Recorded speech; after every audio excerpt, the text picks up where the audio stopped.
Narito ang programang totoong-totoo, Tambayan sa DWIZ. Programang magliliwanag ng ilang mahahalagang mga issue. Tambayan sa DWIZ. At ngayon, narito na sila upang maghatid ng saya sa bawat Pilipino.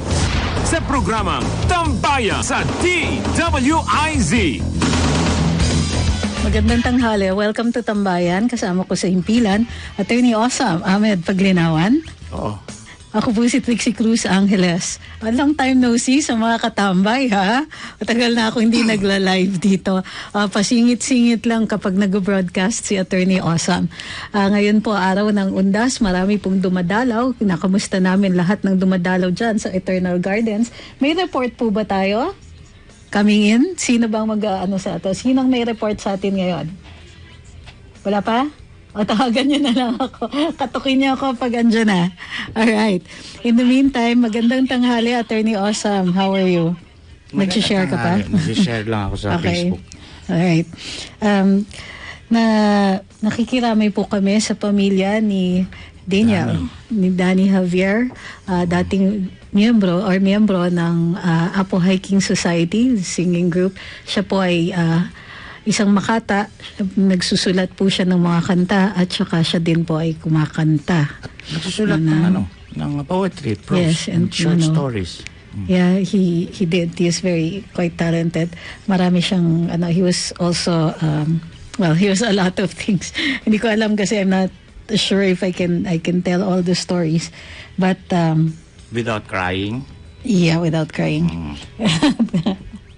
So, para dun sa mga nanonood sa atin sa social media, wag po nating kakalimutan like, share, follow, and subscribe. So, hindi pa po nakaka-follow dito sa DWIZ, please do so on your Facebook account and subscribe to our YouTube channel.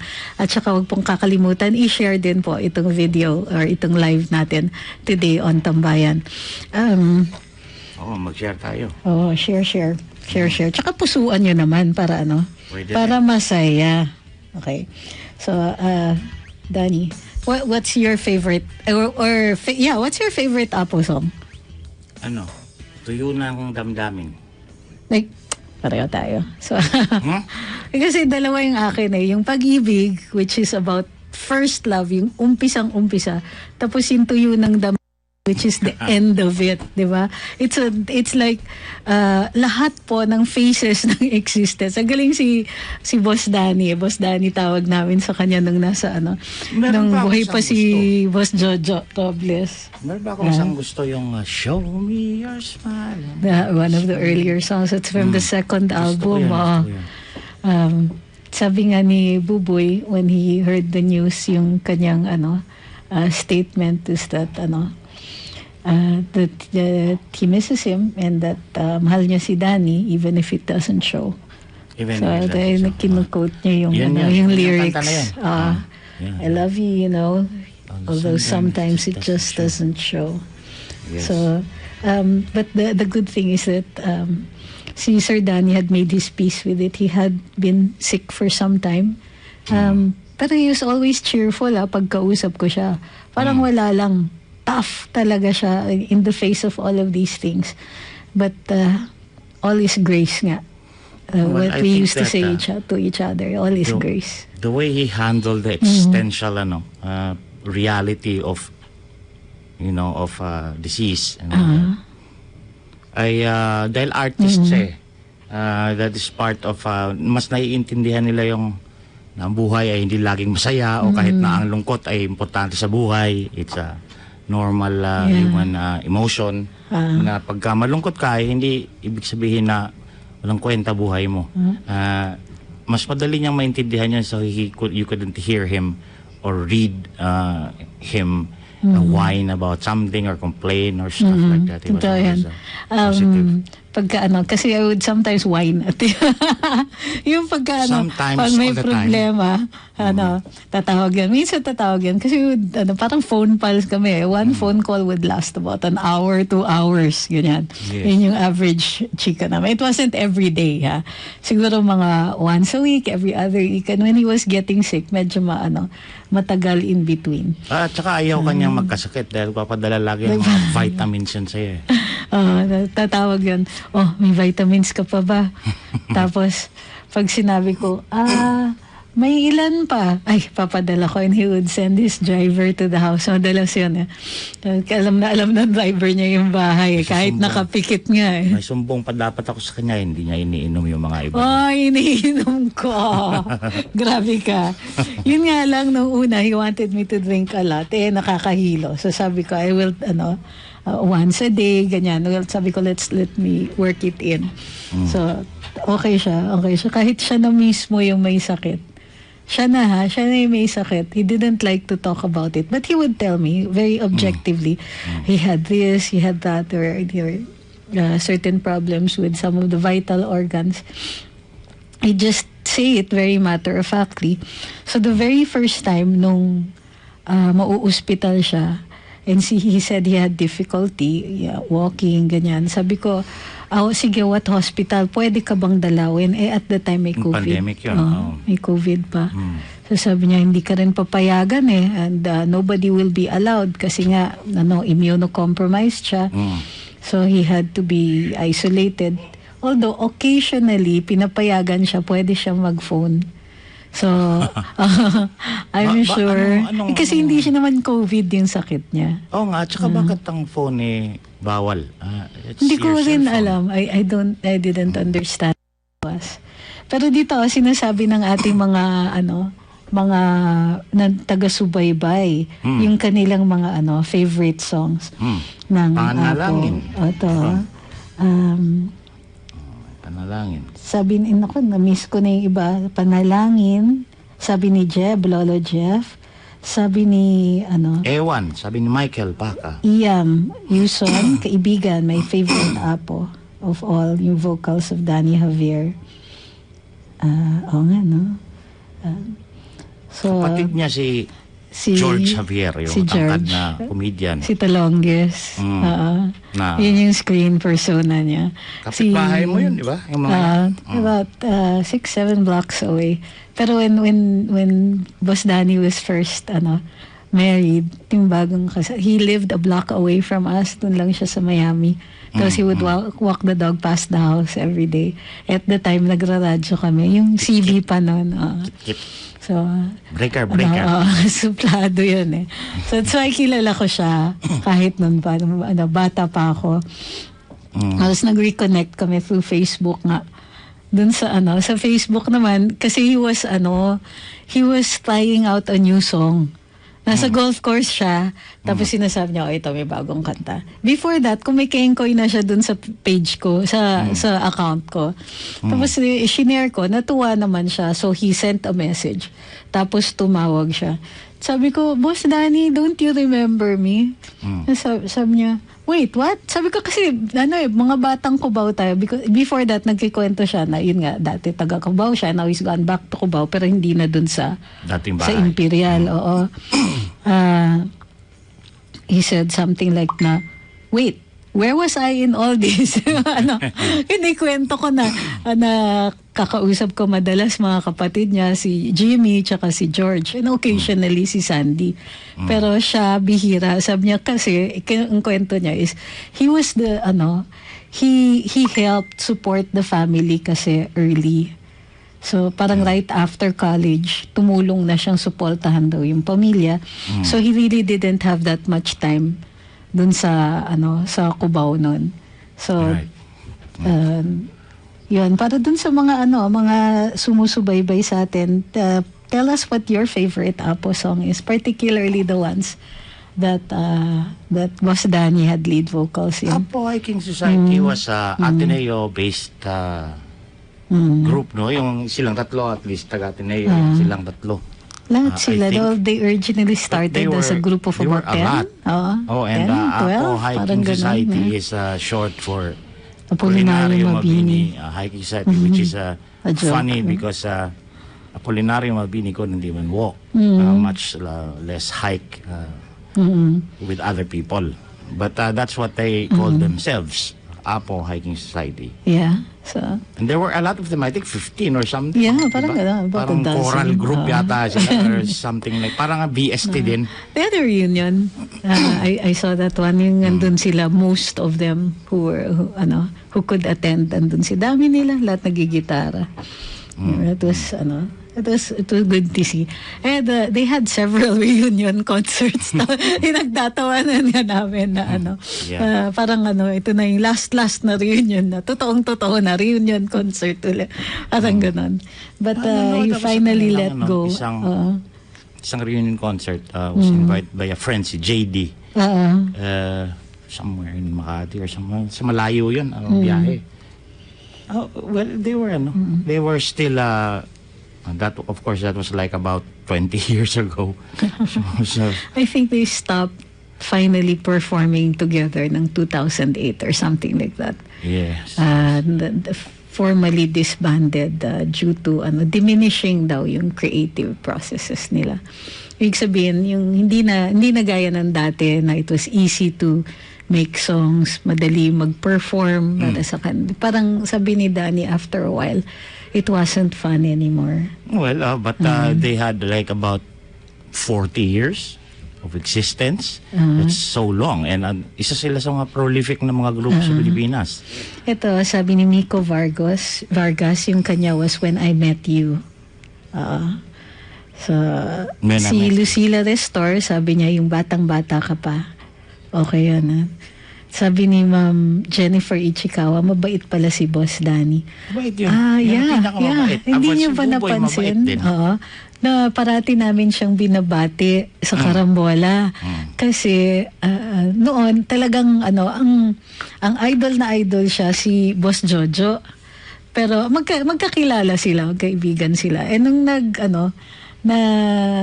nag-reconnect kami ni Boss Danny, mas madalas na kami mag-usap at saka magkita. Sina Boss Jojo at saka si Boss Conrad kasi pareho silang golfers at nakakasama nila, nakakalaro nila si Sir Danny, si Danny. So, yun yung nila, yun yung circle nila. Kami naman ni Boss Danny, mga batang Cubao. So, yun yung common ground namin. Tapos sumama siya, wala ka nun naalala mo yung debate ni Sasa tsaka Hidarian? Hindi ako sumama. Nabuyo ko si Boss Danny, pumunta ba, nanood? He was there. Kaya ang daming pictures. Pictures with sina Doc Ethel. For those who, yung mga nakikinig sa radyo, mga kapwa vloggers namin ito, sina of course, Sas, sino ba to? Si Mark Lopez and everybody else who joined us on that day. So nakakatuwa na he was participative noon sa amin. So kilala niya yung mga vloggers and in many instances he asked me to na ipakilala siya. So kaya sinasama ko siya dun sa mga ganon na occasions. And he was always, constantly, he would stay in touch. Hindi siya yung type na mawawala na, you don't have much to talk about o kaya nabibisi kayo, hindi na siya tatawag. Tatawag yun.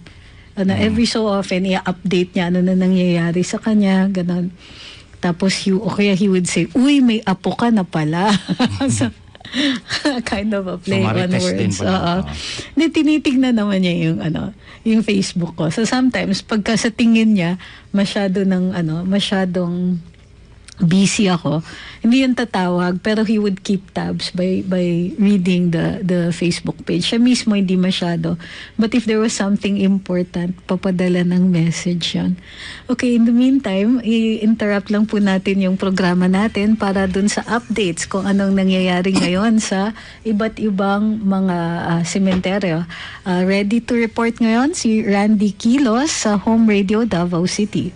Come in. Yes, maingod to Attorney Trixie at Attorney Ahmed. Mahigpit na seguridad at inspeksyon na ang ipinatutupad ngayon sa mga sementeryo dito sa lungsod ng Davao.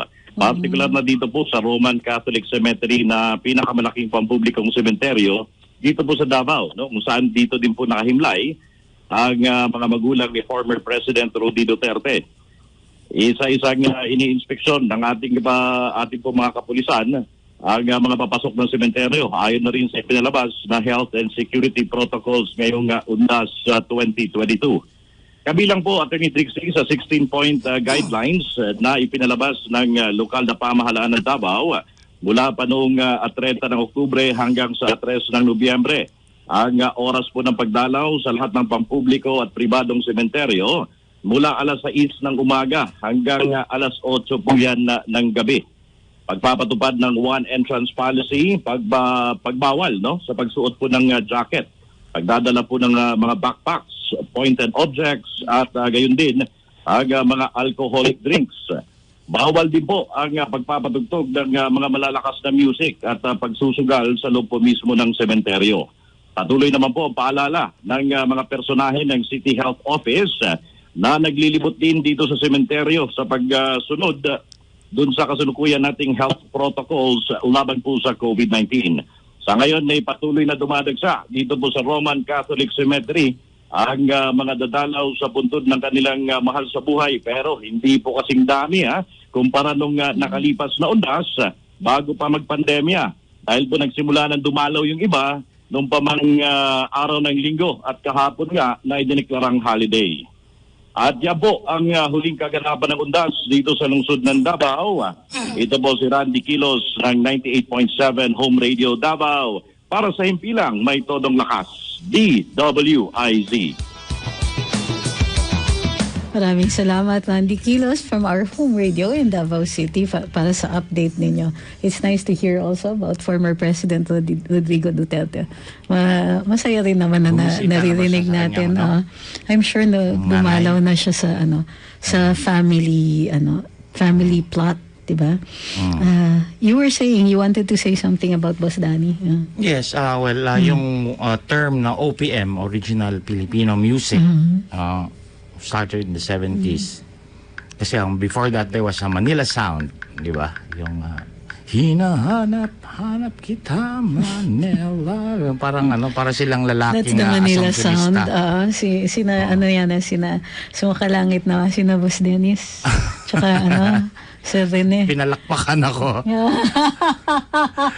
Nagsa-standing ovation po sound, ang aming skeletal staff dito sa IZ, sa kanta-kanta ni Attorney Awesome. And hindi tayo mamamute kasi wala wala naman ako. Oo nga So, yung tugtugan noon was described and called Manila Sound. Manila Sound would only refer to the sounds of Metro Manila, most of them because they were made by bands based in Manila. Correct. Later on, this guy called Danny Javier coined this OPM term, Original Filipino Music, which would include every kind of music or work or composition that's made by Filipinos anywhere in the world, not only in the Philippines.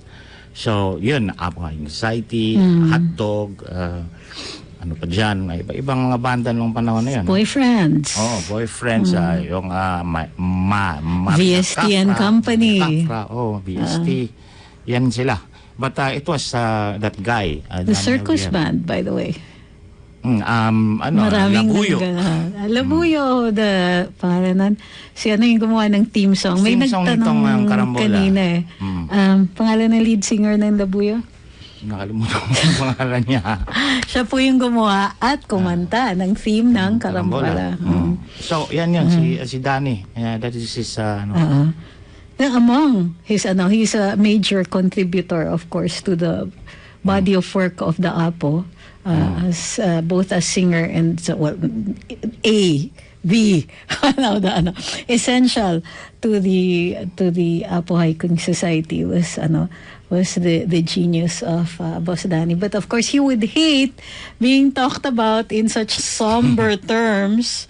Masyado tayong if para sa akin, if you want to remember Sir Danny and want to pay tribute, post naman his songs, or at least yung remember the songs, remember the music, remember the good works of this guy. Maalala sa kanya nung panahon ng EDSA. ay yung Pedro. Host EDSA. He had malaking bahagi din siya dun sa tinatawag na protest music of the late 70s and early 80s. Now, regardless of your political inclinations, no, he was part of the he created protest music not just during the anti-Marcos struggle but after that when he was with his songs like American Junk, where he was against yung it was a social neo-colonialism. Yes, social commentary on social commentary na siya. Totoo yan. So parang ang tawag doon ay social realism in music. In music. So ang sa akin is that his contribution was that he always loved his country all the way until the end. Yun ang maaalala ko. We were always talking about that. He had no other country. To my memory, he had no other country at all. Yeah, he had. Well, he never mentioned. But siya talaga, patriot.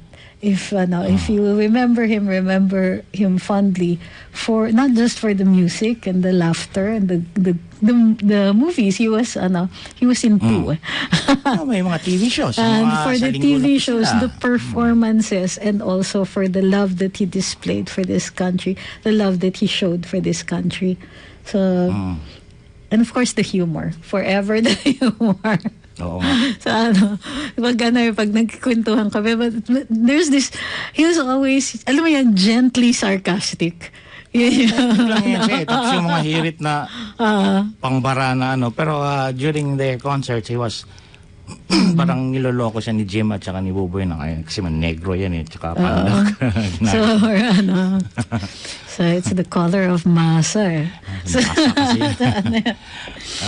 But it's the good times that you would like to remember with Boss Danny. So ngayon, kita na sila ni Boss Jojo. Pwede na mag-fanboy uli si Boss Jojo sa langit. Andun na yung idol niya. Si Boss Jojo naman yung idol ni Boss Danny doon ngayon kasi nauna siya Ito sabi ni Akaso Shera, yes po, you used to mention him, Boss Danny. Sana pagtugtugin nyo yung song ni Sir Danny. We can't play it during the program kasi i-mute lang po sa social media. So, but if enough are watching on radio, sige. Listening. Ano ba? Sa radyo, lalabas yan, but i-mute tayo dito. Pero sa social media kasi. So sabi ni Ma'am Juliet, when I met you, favorite ko. Isama ko na rin yung Kumot at Unan. Oh, I love that song also. Dahil na-play ng lalabs ko in front of Sir Danny. Di ba? Sabi ni Mami, I remember also yung shirts ni Sir. Yung Pedro shirt na. Pedro shirts. Apparel. Sabi ni Reds Wine, love din niya si PRRD. Oo. Yes, they're good friends na kikita. Remember nga yung at the height of that look at me thing, incident where this is not meant to disparage Sir Jim at a time like this. Si Jim Paredes had a verbal altercation with Ronald Cardema and his group. And he was insisting on look at me. He was they were protesting what they were the narrative of EDSA, while sina Sir Jim were celebrating, I think, EDSA. So sabi ni the famous words there were look at me. So si Sir Danny posted a picture na noo sa noo siya kay Presidente Digong in a parody of that look at me incident. And he was like that. It was always funny. It was just all funny for him. Talking about protest song. After the EDSA revolution, yung kanta na handog ng Pilipino sa mundo. Kay Jim yan. Kay Jim Paredes yan. I think he wrote that. Kasama yan sila dyan. So, talaga, meron silang patriotism. So, as a band, not only as individuals. So, sina Jim. Jim belongs to a different ideology now, but political persuasion. Yeah, he's still a statesman, and that's why he's fighting for his beliefs. So That's valid. I mean, I see some comments against itong si Mr. Paredes, but I would like to isang tabi na muna natin for now lang, just to remember si Sir Danny, si Boss Danny. Let's give it the time to give him what is due, to remember him fondly. And saka na yung mga ganon, saka na yung political color na about yung mga kasama niya. Ito sabi ni Edel Toto Balduesa, yung favorite daw niya is Lumang Tugtugin. Kasi masasaya niyang songs. Parang reggae yun yung Lumang Tugtugin. Lumang Tugtugin. So tapos, it's impossible to talk about him without getting the song stuck in your head. So kahapon yung Pag-ibig at saka Tuyo ng Damdamin were playing in my head, and then later on, Blue Jeans. Ayan. Diba? Ang saya Tapos yung ano nga? Yung kapag babae ay may bigote, ito ay sa lawikain. Yan, nakakatawa din yun. Ano yung isa? Pag nag-iisa't kasama ang gitara. Yan. Tambol mo ay butas na lata. Dubidu. Pinanta ng kamikaze yan. Yup. It's the songs are also a celebration of Filipino life. Yes, and Filipino grass also. It was the 70s after all. So I was born in the 70s, so I'm part of that. Ano ba tayo? May report ba tayo? Mag-break muna tayo? Na lang. Okay, break time muna tayo. Magbabalik ang Tambayan ng Muli nating balikan Tambayan sa DWIZ. Nagbabalik ang Tambayan. Kasama pa rin sa impilan, Attorney Awesome Ahmed Paglinawan. Ako po si Trixie Cruz Angeles. Before we it's the laughter I will remember the most. He lived his life with humor, so you'll even see it in his songs. So it's not kumbaga parang hindi angkop na nalulungkot ako na wala na siya, pero yung ba kasi yung naiwan niya, it was all about how finding the humor in so many things, even if it can be very profoundly sentimental and deep. Ano pa rin, what I will remember is the laughter. Mga katawa nga yun diba? So meanwhile, today is the 1st of November. Ngayon ay, what do you call this? All Saints. Birthday ng anak ko. Happy birthday, Alec. Happy birthday, Alec. So the 1st of November is All Saints Day. At sinasabi nila, November 2 is All Souls. Bakit sa Christian calendar ganon? Kasi sa October 31st is usually sa Celtic tradition, it's called Suwen, which I do not understand the English or the Irish for that matter. They will pronounce a word massively different from the way they spell it. The French are worse. That's true, but still, diba? The Suwen is spelled Samhiain. Imagine that. Suwen. But seriously, buti pa yung Filipino languages. Kung anong bigkas siyang baybay.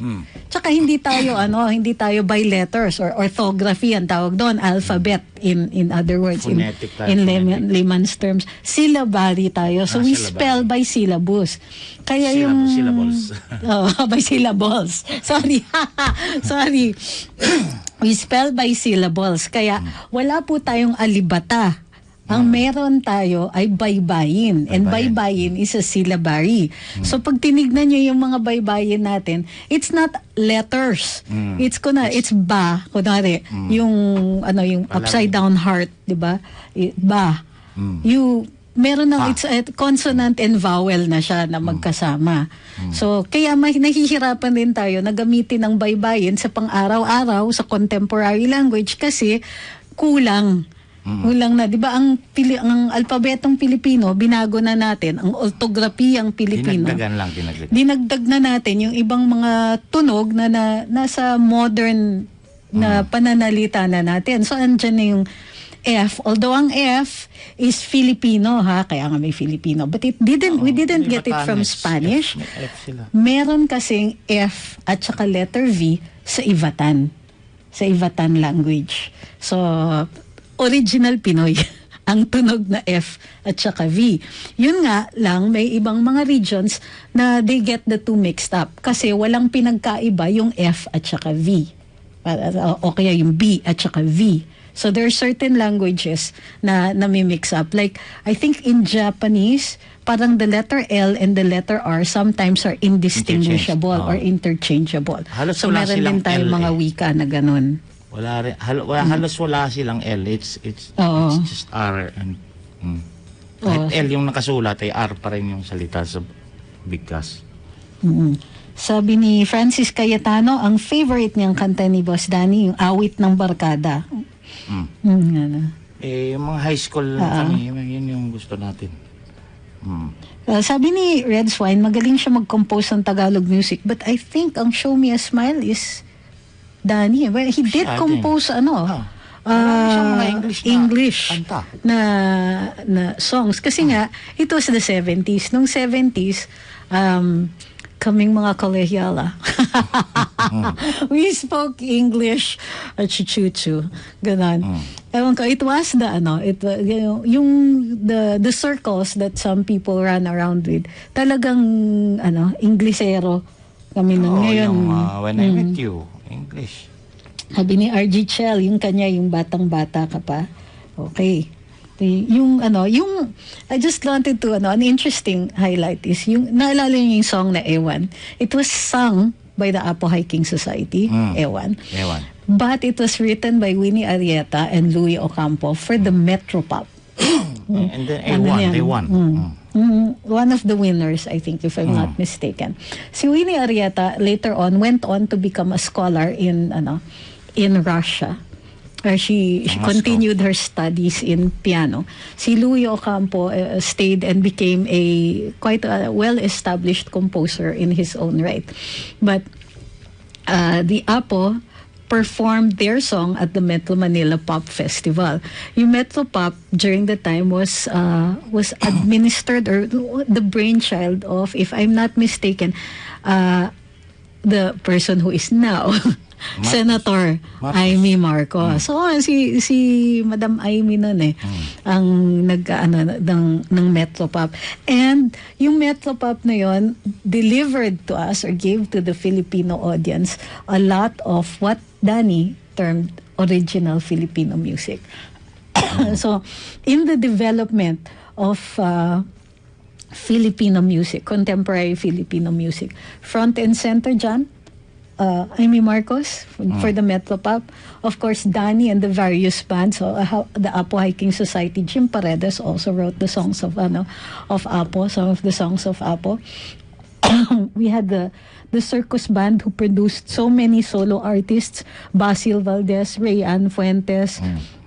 Basta ang dami yan Marami sila sa circus band and all of them went on to have their own careers. VST and Company, who primarily engineered by the Soto brothers, Sina Maru. Their lead singer was, oh my gosh, I forgot his name.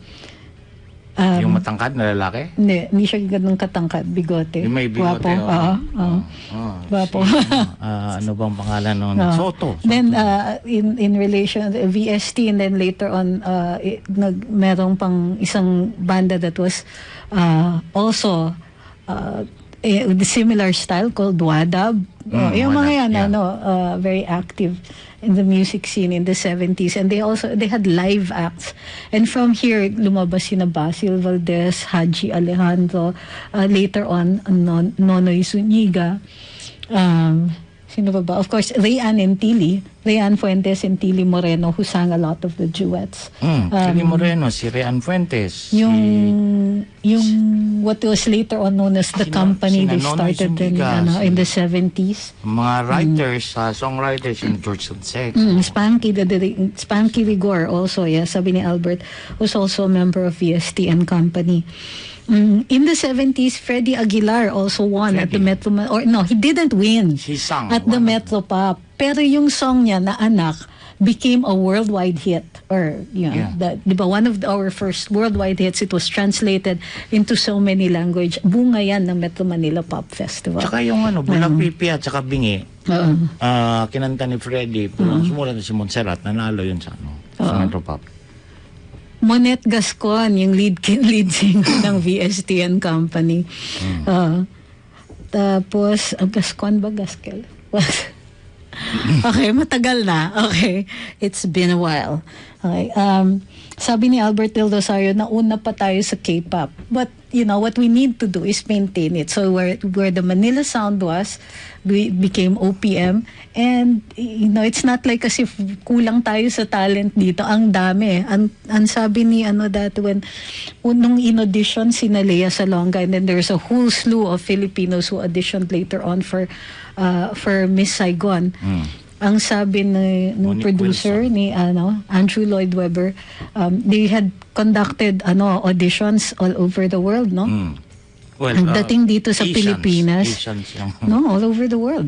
Ano ba itong yung Miss Saigon? Well, Asian ng actor kasi nung... Yeah, but they did still have for others, for other and characters. Sabi nila, when they got here, they found an embarrassment of riches in talent.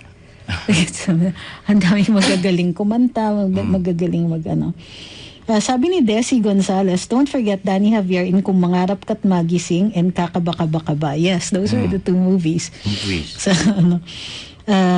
sabi ni Ma'am Eden, wow, all those years are rushing back in. Sabi ni Francis Cayetano, yes, Lea Salonga is thankful to the Marcoses for sending artists abroad. Well, yeah, she just really disliked Duterte, but probably not Marcos. I don't really know. Well, I do. Okay. So, yun? Sa Metro Pop, yung swerte-swerte lang? Bunga din yun ng Metro Pop. Ano pa ba? Maraming yan eh. Of course, and it was, yung mga performers were usually yung established na singers. Hindi because it had such prestige, yung mga first-time composers could ask long-established artists to sing their songs. There were exceptions because Freddie Aguilar sang his own But he also sang other people's. Yung Swerte-Swerte lang was by Nonong Pedero, who, and then later on meron din yung dating conductor ng Ateneo Glee Club, si Joel. He also had an entry into the Metro Pop. So, the Metro Pop helped establish not just singers, but composers as well. Songwriters. Okay. Ready to report na ba tayo? May report rin po tayo coming from Jensan, Susan Aladad, from our home radio in Jensan. Ma'am Susan. Mayang hapon. Ready? Ready ba si ma'am? Okay na? Waiting. So, reporting from Jensan. Wai? Kala ko ready to report na si madam. Sabihan nyo na lang ako pag andyan na siya. Meron tayong parang operation undas to update everybody about okay na ba? To update everybody dun sa sa holiday na ito at sa pagpunta ng mga tao sa kanilang yumaong mahal sa buhay. Okay, Miss Susana Aladad. Come in po. Yes, ma'am. Good afternoon po. This is Susan Aladad, all the way from DXDX RPN or RPN DXDX Jensen. So, ang ihatid natin na report ngayon is ukol pa rin sa ating undas dito sa ating syudad. Now, which is na okay naman yung situational ng mga iba't ibang cemetery dito sa ating syudad. No? Kaninang umaga, nandun tayo sa cemetery. So, natignan natin na okay naman yung traffic kasi umaga pa naman. And then yung mga tao doon is namamanage naman.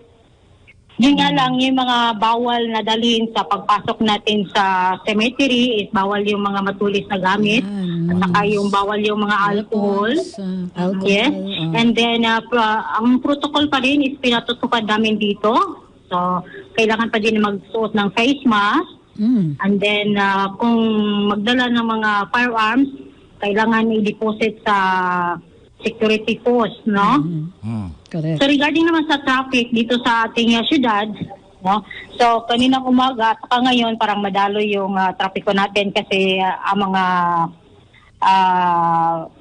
anong tawag nito, yung mga commuters natin papunta sa cemetery, no? So yung ibang naman establishment dito is sirado po kasi holiday. So ngayon yung cemetery natin is puno-puno talaga. Mamayang hapon na puntahan natin kung ano yung mga Puno ba? So, puntahan natin mamaya yung yes ma'am. Kumbaga the same as previous years, hindi mas konti considering na bumagyo. Sa kasikbit na mga location, yung mga nasa lanta ng bagyo, different talaga kaysa dito sa amin. Kasi sa awa ng Diyos, hindi naman kami affected dito sa city. Okay. No, so regular yung natin, yung mga tao dito is okay naman. At saka yung seguridad ng security forces natin, yung mga kapulisan natin is nakadeploy naman lahat para safety yung ating mga pumupunta ng cemetery. Okay. Alright. Maraming salamat, Madam. Okay, yun lamang po muna at saka tabayan na mamaya ang iba pa mga updates dito mula sa General Santos City from RPN DXDX Jensen para sa Mas Tudong Lakas, Radyo Ronda Jensen. Maraming salamat, Ma'am Susana Aladad. Aladad. Diba? Sa Jensen. Yung maraming tuna. So na-appreciate niyo na yung coverage.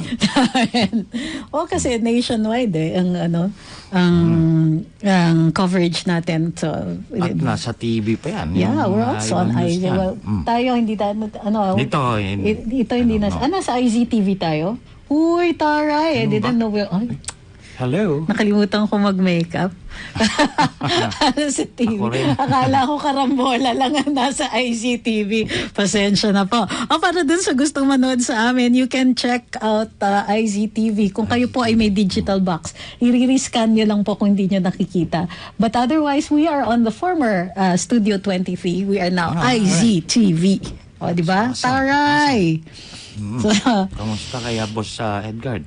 Siya pagkuha ng ICTV. Yes, on the good work. Uy, sabi sip-sip tong mga nasa natin yung ating skeletal force. Sabi, fresh pa rin daw, attorney. Wala akong barya.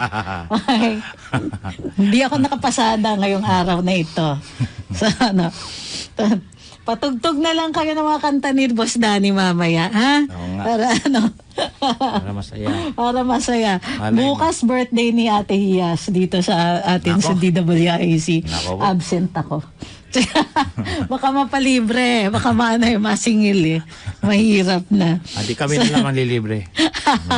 Maraming salamat sa lahat ng ano pa yung gusto ninyo yung ano pang gusto ninyo yung mga kanta ni Boss Danny. Wag natin po siyang kakalimutan because of this massive contribution. Plus, wag natin kakalimutan din we're capable.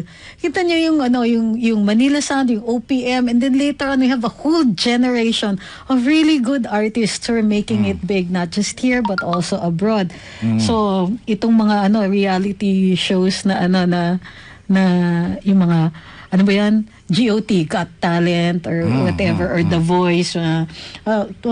Pumipitik-pitik na tayo dyan mga Pinoy. Na tayo dyan, yung Metro Pop was the predecessor of that. So, di ba meaning we can do it Kailangan, isipin nyo, konting suporta lang yun sa gobyerno na binigyan lang ng tamang pansin. So, with the Metro Pop, because of its prestige, yun nga, nag-attract siya ng new. Take note of the word new, new.